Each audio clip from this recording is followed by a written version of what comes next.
नमस्कार दोस्तों, बहुत बहुत स्वागत है आप सभी का विक्ट्री ऑफ IS20 के यूट्यूब चैनल में। दोस्तों हम लेकर के आ गए हैं आप लोगों के लिए इकोनॉमी का सेकंड लेक्चर है।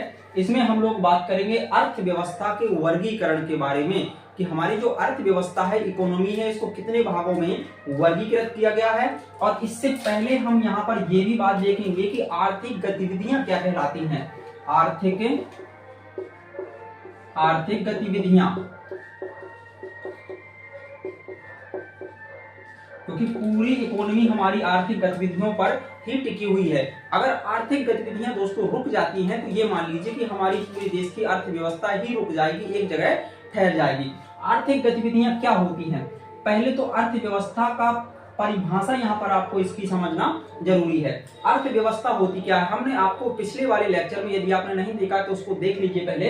अर्थव्यवस्था, उसमें अर्थशास्त्र हमने समझाया था कि अर्थशास्त्र सामाजिक विज्ञान की वह शाखा है जिसके अंतर्गत हम क्या करते हैं, वस्तुओं और सेवाओं के उत्पादन, उपभोग और उसका वितरण करते हैं और उन सारी चीजों का अध्ययन किया जाता है। उसी को हम क्या कहते हैं, अर्थशास्त्र कहते हैं, है ना। और अलग अलग राइटर्स के अनुसार हमने परिभाषा बताई है, जो अलग अलग इकोनॉमिस्ट हैं उनके अनुसार अर्थशास्त्र धन का विज्ञान है, ऐसा कहा था किसने, एडम स्मिथ महोदय ने भी कहा था ऐसा। तो देखिए अर्थशास्त्र में क्या होता है भैया, यहाँ पर नियम और सिद्धांत होती हैं।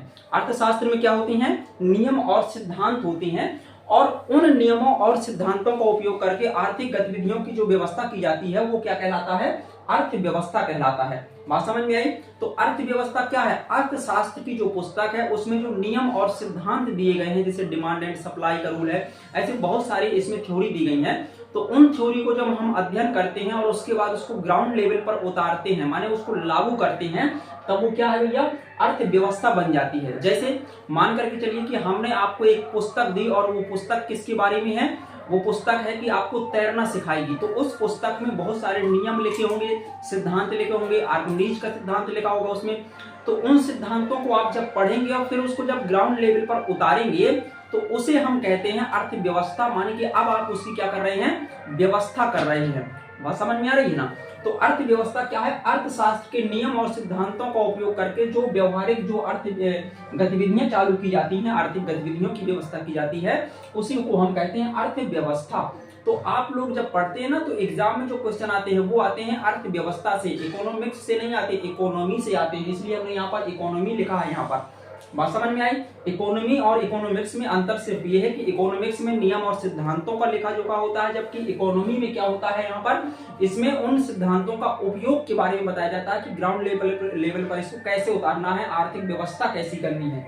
ठीक, आर्थिक गतिविधियां जैसे यहाँ पर अगर देखा जाए तो टोटल मिलाकर के, अगर सब मिला के हम यहाँ पर लिखें तो 5 प्रकार की आर्थिक गतिविधियां होती हैं। कौन कौन सी? पहली है आपकी प्राइमरी सेक्टर या प्राथमिक क्षेत्र, प्राथमिक क्षेत्र की गतिविधियां।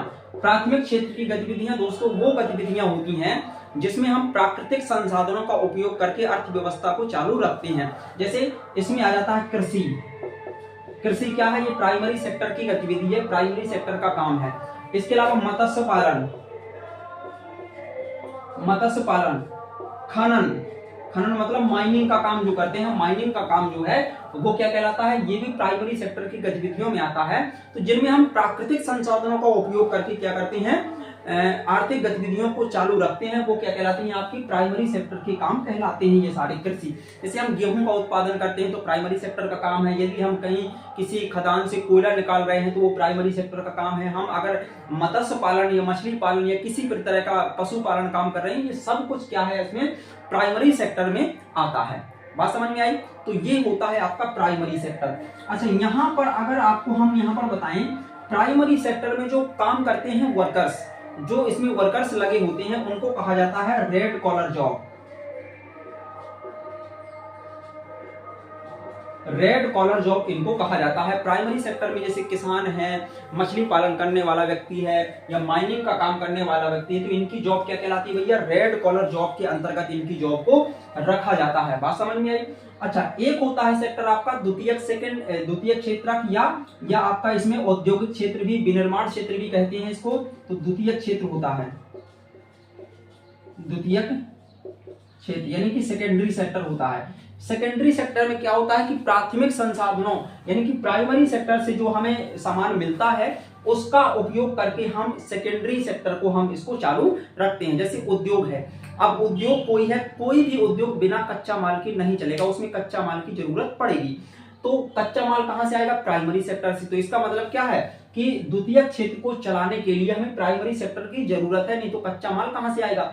जैसे कोई कंपनी है, उद्योग है, बिस्किट बनाया जाता है तो वहां पर गेहूं की जरूरत है ना। जहां पर मछली से संबंधित कोई प्रोडक्ट बनता है तो वहां पर मत्स्य पालन की जरूरत है, ठीक है ना। तो इस तरह से हर एक प्रकार के उद्योगों को चलाने के लिए हमें ईंधन की जरूरत है। खनन से, माइनिंग से कोयला मिलता है। तो द्वितीय क्षेत्र का मतलब होता है विनिर्माण क्षेत्र, मतलब एक बार निर्माण यहां पर हुआ उस सामान का, उसके बाद उसमें ही पुनः क्या करते हैं? परिष्करण करते हैं, उसमें प्रसंस्करण के माध्यम से उसको हम दोबारा नया रूप देने का काम करते हैं।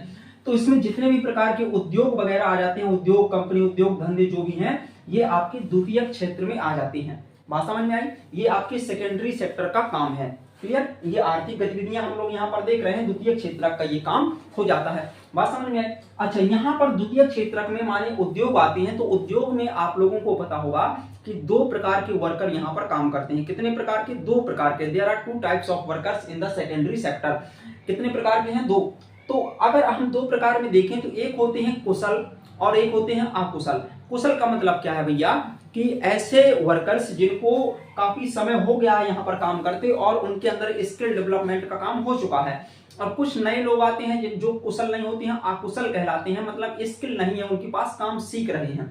तो दो तरह की आप लोग भी देखते होंगे कि गांव में लोग चले जाते हैं बाहर, है ना, काम करने को, उद्देश्य फैक्ट्री में लग जाते हैं, उनको आता वाता कुछ है नहीं, तो ये अकुशल है। कुछ लोग ऐसे होते हैं जो उसी फैक्ट्री में बहुत लंबे समय से काम कर रहे हैं, तो ऐसे वर्कर्स को हम कुशल या स्किल्ड वर्कर कहते हैं। उनकी सैलरी भी ज्यादा होती है अकुशल की तुलना में। तो दोनों की जॉब जो है यहाँ पर कुशल और अकुशल के हिसाब से बांटा गया है इनकी जॉब को।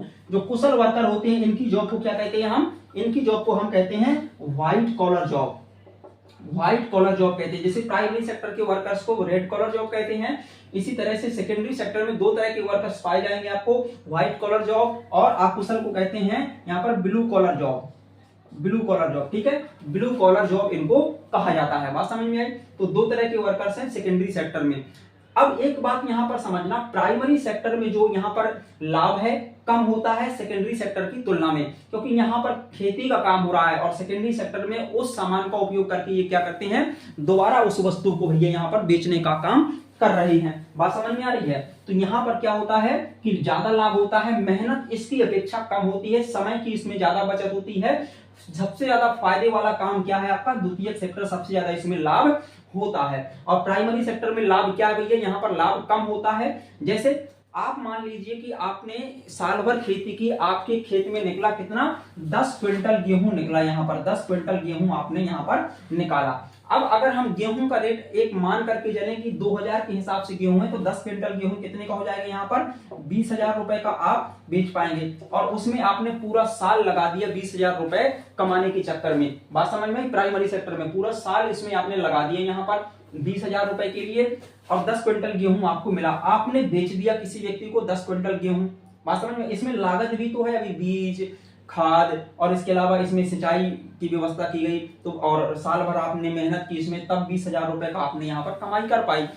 अब इस 10 क्विंटल गेहूं को कोई 20,000 रुपए देकर के खरीद के ले जाएगा और वो क्या करेगा? उस गेहूं को पिसाएगा और बोरी में पैक कर देगा और उसमें लिख देगा आशीर्वाद। समझ में आई ना? तो आशीर्वाद आटा बन गया। अब उसका प्राइस जो है 20 से डबल हो जाएगा। यहाँ पर 20 रुपए किलो नहीं बेचेगा, अब वो 40 रुपए किलो बेचेगा, है ना, 35-40 रुपए का। तो अब इससे वो कुछ ही समय में, मतलब उसको पूरा साल तो लगा नहीं, 20 क्विंटल गेहूं को, 10 क्विंटल गेहूं को उसको आटा में बदलने में, पैकिंग करवाने में क्या कर दिया उसने? पूरा यहाँ पर उसने सीधे सीधे 20,000 रुपए का फायदा कमा लिया, डबल में बेच दिया।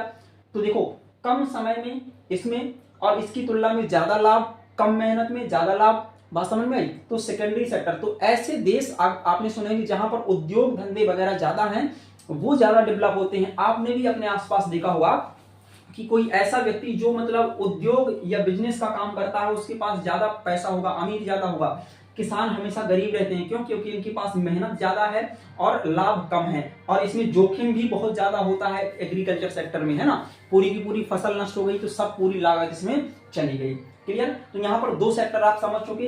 अच्छा, इसके बाद आता है तृतीय क्षेत्र। तृतीय क्षेत्र में क्या है, इसको हम थोड़ा सा मिटाना चाहेंगे प्राइमरी सेक्टर को। तृतीय क्षेत्र क्या है भैया, तृतीय क्षेत्र आपको समझेंगे आप, जो थर्ड सेक्टर है जो, इसमें आप लोग समझिए तृतीय क्षेत्र में ये चौथा क्षेत्र है, आर्थिक गतिविधियों का चौथा प्रकार है यहाँ पर, तीसरा है ना, तीसरा है यहाँ पर, तीसरा थर्ड सेक्टर जिसको कहते हैं हम लोग, इसको हम सेवा क्षेत्र भी कहते हैं। क्या कहते हैं भैया, सेवा क्षेत्र भी कहते हैं। देखिए इसमें लागत कुछ नहीं है, एक बार अगर आपके पास स्किल आ गई तो आप सर्विस कर सकते हैं और उसके माध्यम से बहुत ज्यादा पैसा कमा सकते हैं। जैसे इसमें आएगा, इसमें टीचर,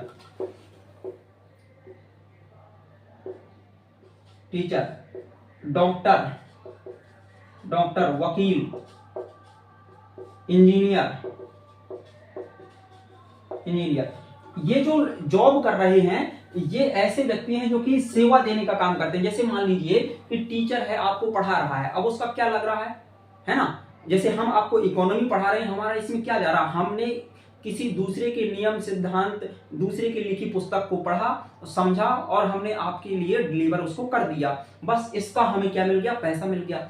डॉक्टर क्या है, डॉक्टर ने दवाई खुद तो नहीं बनाई है ना, उसने सिर्फ दवाई के बारे में नॉलेज लिया है, प्रैक्टिस की है, उसके पास स्किल है, पढ़ाई की है, बस। अब वो आप उसके पास जाओगे तो वो 300 रुपए फीस ले लेगा आपसे, बात समझ में आई। तो तृतीय क्षेत्र जो सेवा क्षेत्र, यहाँ पर तो और ज्यादा लाभ है, लाभ ही लाभ है। तो मतलब सबसे कम लाभ प्राइमरी सेक्टर, उससे ज्यादा लाभ सेकेंडरी सेक्टर और सबसे ज्यादा लाभ थर्ड सेक्टर, इसको सेवा क्षेत्र कहा जाता है।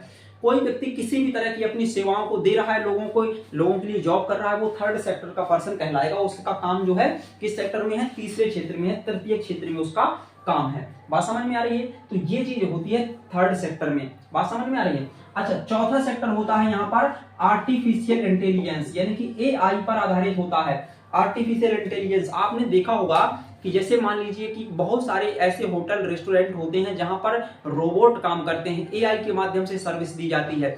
आपने यहां से बैठे बैठे फोन लगाया, आप किसी से भी बात कर सकते हैं, है ना। तो आर्टिफिशियल इंटेलिजेंस पर आधारित ये सेक्टर है, इसमें रोबोटिक्स का उपयोग किया जाता है मुख्य रूप से, है ना। जैसे यहां से हम लाइव क्लास चला दें, पूरी दुनिया में लोग लाइव क्लास देख सकते हैं, प्रधानमंत्री वर्चुअल माध्यम से लोगों से मिल सकते हैं, मीटिंग अटेंड कर सकते हैं। तो इसमें आर्टिफिशियल इंटेलिजेंस का उपयोग होता है फोर्थ सेक्टर में, बात समझ में आ रही ना। तो ये चौथा सेक्टर है जिसमें आर्टिफिशियल इंटेलिजेंस टेक्नोलॉजी पर आधारित होता है, ये चौथा सेक्टर है। पांचवें सेक्टर की बात अगर हम करें, पांचवा सेक्टर किस पर आधारित होता है भैया, तो इस सेक्टर में ऐसे लोग होते हैं जो कि नीति निर्माता के पद पर बैठे रहते हैं, देश में नीति बनाने वाले बड़ी पोस्ट पर बैठे रहते हैं, जैसे मंत्री है, विधायक है ना, कोई भी सांसद है, प्रधानमंत्री है ना, राष्ट्रपति है। इनकी जॉब जो होती है ये किसमें आती है, पांचवें क्षेत्र में आती है, 5 सेक्टर में आती है, 5th सेक्टर की कहलाती है। भाई देखो, प्रधानमंत्री है वो भी एक प्रकार की सेवा दे रहा है, लेकिन आप उसको सर्विस सेक्टर में तो गिन नहीं सकते, सेवा क्षेत्र में तो ला नहीं सकते। लेकिन इससे भी प्रभावित होती हैं पूरी ये आर्थिक गतिविधियां। मान लीजिए कि प्रधानमंत्री जी ने या मंत्री परिषद ने कोई ऐसा नियम बना दिया जिसमें सभी सेक्टर पर टैक्स बढ़ा दिया, तो इन पर प्रभाव पड़ेगा कि नहीं पड़ेगा। तो इसीलिए हम इसको भी 5वें सेक्टर में ले आएंगे और इनकी जॉब गोल्ड कॉलर जॉब कहलाती है। 5वें सेक्टर वालों की जॉब क्या कहलाती है भैया, गोल्ड कॉलर जॉब कहलाती है। इतनी बातें आपको यहाँ पर याद रखना है। तो प्राइमरी सेक्टर प्राथमिक संसाधनों पर आधारित है, जो आपके प्राकृतिक संसाधन है उन पर आधारित है, लाभ कम होता है, समय ज्यादा लगता है, मेहनत ज्यादा लगती है ना। उसकी अपेक्षा अगर देखें द्वितीय सेक्टर में सेवा क्षेत्र, जो औद्योगिक क्षेत्र है, इसको विनिर्माण क्षेत्र भी कहते हैं। इसमें क्या है कि प्राइमरी सेक्टर की अपेक्षा ज्यादा लाभ होता है, कम समय लगता है, मेहनत कम लगती है, लाभ ज्यादा होता है। तृतीय क्षेत्र में और कम समय लगता है ना, मेहनत इसमें क्या है कम लगती है और लाभ इसमें और भी ज्यादा होता है। और फोर्थ सेक्टर में आर्टिफिशियल इंटेलिजेंस वगैरह आते हैं, टेक्नोलॉजी आती है। और 5th सेक्टर में क्या आएगा आपका, 5th सेक्टर में जो है आपका उच्च पदों पर बैठे लोग आते हैं जो नीति निर्माता का काम करते हैं, उनसे भी ये सारे सेक्टर प्रभावित होते हैं। तो ये होती हैं आर्थिक गतिविधियां। बात समझ में आ रही है। जो इकोनॉमी की क्या है एक्टिविटीज हैं, ये आपकी 5 सेक्टर में आती हैं। अगर ये सब गतिविधियां रुक जाएं तो मान लीजिए कि अर्थव्यवस्था में मंदी पड़ सकती है, अर्थव्यवस्था बिल्कुल ग्रो नहीं करेगी। तो इसीलिए अब कुछ देश ऐसे होते हैं कि जो एकदम खेती का काम करते हैं, तो वो ऑब्वियसली है कि गरीब होंगे। जिन देशों में द्वितीय क्षेत्र से ज्यादा पैसा आता है या फिर थर्ड सेक्टर से ज्यादा पैसा आता है, वो देश ज्यादा अमीर होंगे। जिनके पास फोर्थ सेक्टर यानी टेक्नोलॉजी बहुत ज्यादा है, वो देश ज्यादा अमीर होंगे, क्योंकि इनमें लाभ बहुत ज्यादा है बात समझ में आ रही ना। तो ये सारी चीजें हैं, आपको आर्थिक गतिविधियों के प्रकार उम्मीद है कि समझ में आया होगा। अर्थव्यवस्था का वर्गीकरण जो है यहाँ पर दो तरह से किया गया है, सरकारी हस्तक्षेप के आधार पर। अब हम इसकी बात करें, अर्थव्यवस्था का वर्गीकरण क्या है, ये है, और ये आर्थिक गतिविधियों का वर्गीकरण जो हमने अभी आपको प्राथमिक, सेकेंडरी, थर्ड ये सब आपको बताया है। अर्थव्यवस्था का वर्गीकरण, इसमें पूंजीवादी अर्थव्यवस्था, समाजवादी अर्थव्यवस्था, मिश्रित अर्थव्यवस्था।